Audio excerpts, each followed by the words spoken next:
Let's talk about who the 5 best defenders are in Siege. Year 7, we're in the middle of it about. Season 2, Year 7. And the meta's changed a lot, and the game's going in a direction that a lot of people don't like, some people like. But we're not going to talk about that. We're going to talk about the 5 best defenders who I believe, in my opinion, are great. And this data is also based off of the pick rate as well in Pro League. So, number 1, right off the bat, we're going to go with Valkyrie. I believe she is one of the best defenders in the game. The reason being mainly is the black eye, Intel. Intel is number 1 in Siege. If you have the Intel, you have a massive advantage. And if you're a good Valkyrie and you know where to place your cams, that they're not going to get seen, and you don't got people red pinging on them, you are going to be at a huge advantage even when you're dead. And I feel a lot of operators, especially for newer players or people that have bad gun skills, if your operator still has value when you're dead, or, you know, in some degree isn't just about you being alive, that's a good operator to play. And Valkyrie fits that role. She has her black eyes, and her MPX is an alright gun, not the greatest, and she has the Deagle, C4, and impact grenade. Her main viability, though, is the black eye. Like I said, Intel is everything, and with the Intel, you can dominate the match. So she is number 1. She does get banned sometimes, but you got to be a good Valkyrie, have good Valcams, and you will help your team boatloads. You will be a huge influence on your team's victory in a match. So, number two is going to be a very high pick rate defender, and they do have a decent win delta as well. It's going to be Melusi. Melusi is a very good operator to pair with certain operators. If you pair Melusi with Thorn, you can utilize the 2 gadgets together. Melusi's Banshee Sonic device, it slows attackers that go into it and emits a sound. That is a double edge because 1, you know where they're coming from, and 2, they're slowed down. And the only way to destroy it is either with explosives or melee it, not shoot it. So that forces the defenders to definitely give away their position because it gives off noise and they are slowed. And it's really good in choke points or areas where you want to contest. Her gun, she has the MP5, which is a great gun. It's always been Rook's classic gun, you know, Rook and Doc. And she has bulletproof camera and impact grenade. She's very high pick rate in pro season, and she does perform pretty well. And she does synergize, like I said, with other operators like Thorn, maybe even like Legion. You know, we can throw in lots of operators that she can synergize very well with. She is my number 2 go-to. Number 3 is an oldie but a goldie. We have Smoke. Smoke in the game has always been viable. He's always been good. He's always been useful. Obviously, his smoke canisters, the AoE smoke, the denial, the slowdown. The trick with smoke is you want to be alive for most of the match, and you don't really want to use your smokes until closer to the end. So that way you can slow down the team, force them to make a move, hold an angle. You know, the drill.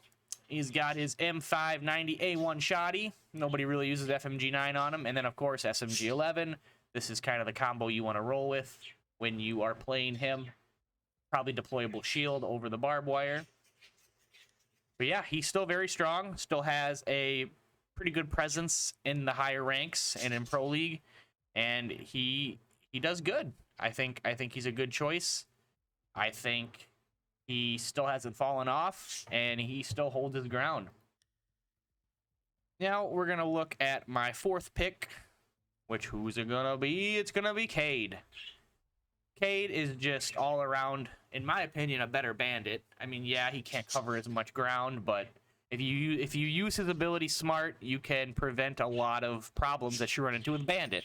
You know, bandits' batteries go on the ground, so people can just go underneath and shoot them. You know, throw explosives underneath. You know, all that stuff. I mean, I know Kade has his weaknesses as well, but Kade is just really good. His gun isn't too bad. The AUG A3, I think it's a decent gun. You know, and he's got his C4, and he's just good entry denial. I mean, he's probably, like I said, the top entry denial character in the game next to, I mean, obviously Bandit.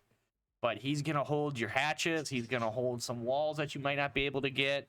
He's going to be very useful, and I think if you want to be helping your team out and you want to have a higher chance of winning, you need to have him on your team. And if you can't have him, then I guess go with Bandit. Bandit does seem to... I like Bandit's gun more than Kade's, but I think Kade is still very strong. So that is number 4. And last but not least, probably an operator a lot of people are kind of sleeping on right now, and that is Azami. She's not really played too much in Pro League. She's not really played... I mean, she's played in Ranked to a degree too, but I feel she is a sleeper right now. She's probably one of the most underrated operators in the game. And her gun, which is Capkin's gun, is like a laser. It has such good accuracy, such good recoil control. You're gonna snap on the targets and take them out real quick if you have any gun skill at all in the game. Even if you're not that great, I feel like anybody can utilize this submachine gun. But her main ability is the Kaiba barrier, and as you know, it creates a circular surface that fills and acts as a barricade. So a lot of people use her to block walls or openings or windows, and that's great. That's kind of what the ability is used for, but I find it really useful for more cheeky things or more cover for the defenders. I mean, literally, you can turn any piece of cover into cover, or extend the cover, or add new cover, add new angles. There's so many, like, little tricks with her, and I feel like if you're an Azami main, or you play her a lot, you're going to discover a lot of tricks and things that other people don't know to get the jump on the attackers, and I think that's where her real strength is. And I know she just came out last season, but I still think she has very good utility. And like I said, her Kaiba barriers give you a lot of opportunity to do crazy things that you wouldn't be able to do without her. So I think she's worth playing. I think she's worth learning. And I really do think she's going to see more and more presence going forward in Siege. But that's it. Those are my top 5 defense operators. Let me know what you guys think. Do you agree? Do you disagree? Let me know down in the comments below. Feel free to leave a like on the video if you liked it, or a dislike if you hated it. I do appreciate all feedback and all comments. I'll try to answer anybody's questions or see what your guys' opinions are. But thank you so much for watching. I hope you guys learned a little bit or got some insight from this video. And I will see you all in the next one. Later, guys. Peace.